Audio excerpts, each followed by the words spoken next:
क्या कुछ उद्देश्य था इसका? ये इसका उद्देश्य ये था कि सरकार की जितनी भी महत्वाकांक्षी योजनाएं चलती हैं विभिन्न विभागों के स्तर से, तो उसके बारे में ग्रामीणों को जागरूक करने के लिए कि पंचायती राज का क्या काम है, अंचल कार्यालय का क्या काम है, उद्यान विभाग का क्या काम है आदि। उससे ग्रामीण अगर अवगत हो जाते हैं तो सबसे अच्छा है।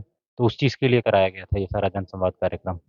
सर क्या कुछ लगता है कि जितने सारे कार्यक्रम का हम लोग सारी चीज़ें देख रहे थे, लाइव भी सारी चीज़ें चला रहे थे, जितने सारी योजनाओं का यहाँ पे अभी बताया गया ग्रामीणों को, क्या उतनी सारी योजनाओं का फ़ायदा जनता को मिल पाता है सर? 100% मिलता है। अगर ये संवाद का उद्देश्य यही था कि जितना जागरूक हो सकेगी जनता उतना ज़्यादा अपने लाभों को, अपने अधिकारों को पहचान पाएगी। तो इसका उद्देश्य यही था कि इसलिए जिसको नहीं भी पता है उनको पता चल जाए कि राशन कार्ड के लिए ब्लॉक आने की ज़रूरत नहीं है, पंचायत स्तर से बन जाएगा। जाति आय पंचायत स्तर से बन जाएगा। आपके हर पंचायत में एक अमीन राजस्व कर्मचारी है, वो आपका नापी-वापी का काम कर देंगे। तो यही उद्देश्य से आज ये कार्यक्रम रखा गया था। सर एक सवाल बनता है, जैसे कि आप बता रहे हैं कि बहुत सारे कार्यों के लिए जनता को ब्लॉक जाने की आवश्यकता नहीं है। लेकिन कई बार ऐसा देखा गया कि जो लगभग 10 या 11 जो कर्मी है पंचायत में, हमेशा पंचायत में नदारत रहते हैं सर। सिर्फ़ और सिर्फ़ एक कार्यपालक सहायक को छोड़ के अक्सर हर कर्मी नदारत मिलते हैं। जब भी हम लोग जाते हैं या फिर कई बार देखते हैं कि ग्रामीण यहाँ से बूढ़ी-बूढ़ी औरतें ब्लॉक तक जाती है, कहती है कि वहाँ तो कार्य हुआ ही नहीं। जैसे क्या है, जैसे पंचायत सचिव हैं या राजस्व कर्मचारी, तो एक साथ वो 3-4 पंचायत के प्रभार में हैं। अभी उनका कैडर नहीं फुल है तो वो 3-4 पंचायत के प्रभार में रहते हैं। तो जिनका शेड्यूल के हिसाब से यहाँ पे एक दिन निर्धारित रहता है, उस दिन यहाँ पे सारे कर्मी उपस्थित रहते हैं। हाँ, बाकी दिन आपको भले ही नहीं मिलेंगे क्योंकि उनका अलग-अलग पंचायत में शेड्यूल रहता है। इसकी वजह से कई बार लगता होगा कि यहाँ पे कर्मी नहीं है, लेकिन कर्मी यहाँ पे उपस्थित रहते हैं। राजस्व कर्मी की बात करें तो राजस्व कर्मी को अक्सर देखा जाता है कि ना ही वो ब्लॉक में मिलते हैं या फिर पंचायत कार्यालय में, अक्सर देखा जाता है कि उनका एक अलग ऑफिस होता है। कई सारे राजस्व कर्मियों को देखा जाता है, तो वो ब्लॉक में बैठते ही नहीं, कई बार ऐसा होता है सर। राजस्व कर्मचारी जो है वो फील्ड में निकलते हैं। हाँ, वो फील्ड में निकलते हैं और इसीलिए पंचायत देखिए वो भी एक साथ कई हलके के प्रभार में रहते हैं, 3-4 हलके के प्रभार में हैं। क्योंकि अभी इतनी ज़्यादा जितनी हल्का है उतने ज़्यादा हमारे पास पंचायत कर्मी नहीं है। तो इसलिए उनको एक साथ कई हलकों का प्रभार दिया जाता है। तो पंचायत में वो एक ना एक दिन उनका रोस्टर हम लोग अपने अंचल ऑफिस से बनाते हैं, वो वहाँ जाके वो बैठते हैं। और चूँकि अंचल कार्यालय में भी उनका कोई टेबल वर्क नहीं है। टेबल वर्क जब उनका होता है 2 घंटे, 3 घंटे, उनका कोई 10 से 5 वाला ड्यूटी नहीं है। वो सुबह 7 बजे भी आते हैं, रात के 6 बजे तक भी हम लोग कैम करा के काम कराते हैं। तो कमोबेश ऐसा हो सकता होगा कि वो आपको नहीं दिखाई देते होंगे या कोई नहीं, इसके लिए भी हम लोग कार्य कर रहे हैं कि जो भी वैकेंसीज़ है वो धीरे-धीरे फुलफिल हो जाएँगे। अभी हाल ही में कुछ नए कर्मचारी आए हैं तो ये चीज़ प्रॉब्लम काफ़ी हद तक सॉल्व हुई है। पहले तो अब जैसे मैं पचरुखी का एग्ज़ाम्पल लूँ तो यहाँ पहले मात्र 3 कर्मचारी थे, अब 7 हो गए हैं।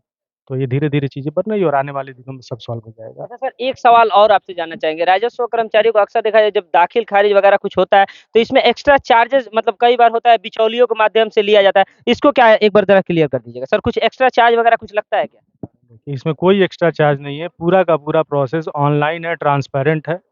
सब लोग अकाउंटेबल है, सबका डिजिटल सिग्नेचर होता है। हाँ, इसमें फीफो लागू है। फीफो लागू होने का मतलब कि फर्स्ट इन फर्स्ट आउट।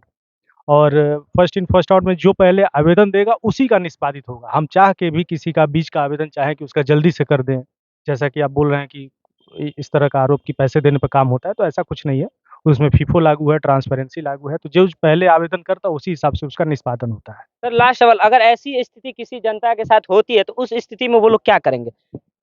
उस स्थिति में मैं एक उनको आश्वासन करूँगा कि अगर कोई राजस्व कर्मचारी या कोई भी उनसे जुड़ा संबंधित व्यक्ति इस तरह की कोई बात करता है, तो वो अंचल अधिकारी, राजस्व अधिकारी से बात कर सकते हैं।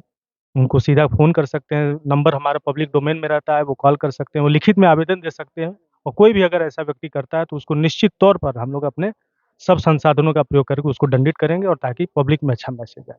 चलिए सर बताएँ जैसे किसी के साथ भी ऐसी समस्या होती है तो आप लोग डायरेक्ट सर से संपर्क कर सकते हैं। सर का नंबर भी हम वीडियो के ऊपर लगा देंगे। सर आपसे लास्ट सवाल एक पूछेंगे। सर एक चूँकि आप सर ब्लॉक में जैसे कोई भी पंचायत के मुखिया जो कोई भी कार्य कराते हैं तो उसमें अगर किसी जनता को प्रॉब्लम होता है तो कई बार ऐसा स्थिति होता है कि डायरेक्ट जनता वहाँ पे मतलब प्रॉब्लम खड़ा नहीं करती, वहाँ पे बैन नहीं लगा सकती है, चूँकि डर भी होता है। तो उस स्थिति में जनता कैसे आपको अवगत कराएगी सर हमारे यहाँ ये काम हो रहा है, इसमें कमी हो रहा है या फिर जो चीज़ हो रहा है, इससे कैसे आपको अवगत कराएगी सर? देखिए, इसके 2 उपाय हैं। या तो मेरा नंबर तो सबको पब्लिक है, यहाँ भी लगा हुआ है, आप सीधा हमको कॉल कर सकते हैं। नहीं तो आप ब्लॉक में आके हमसे बात कर सकते हैं।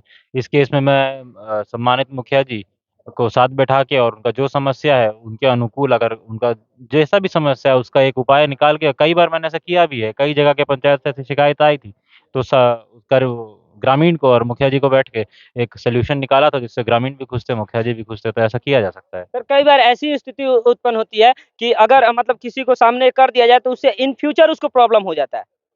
हाइपोथेटिकल सवाल का तो मैं कैसे जवाब दूँ? अगर कोई आप केस तो इन वैसे पॉइंट बताएँगे तो मैं नहीं, नहीं जवाब दे सर, पाऊँगा। जैसे किसी प्रॉब्लम को हमने इंडिकेट किया और आप सामने करके जैसे कह दिए कि मुखिया जी को सामने बैठा के आप उसको सॉर्ट आउट करेंगे, उस स्थिति में अगर इन फ्यूचर उसको प्रॉब्लम होता है, तो वैसे जो कैंडिडेट अगर कोई चाहता है कि मैं सामने ना आऊँ और मेरी समस्या आपको मैं अवगत कराऊँ और उसको आप सुधार किया, तो ऐसी तो परिस्थिति ऐसे में हमको फ़ोन कर दें, वो फ़ोन कर देंगे, फ़ोन के माध्यम से हम उसका नोट कर लेंगे और उसको जिस स्तर से प्राइवेसी का गोपनीयता बनाए रखी जाएगी। चलिए बहुत-बहुत धन्यवाद सर।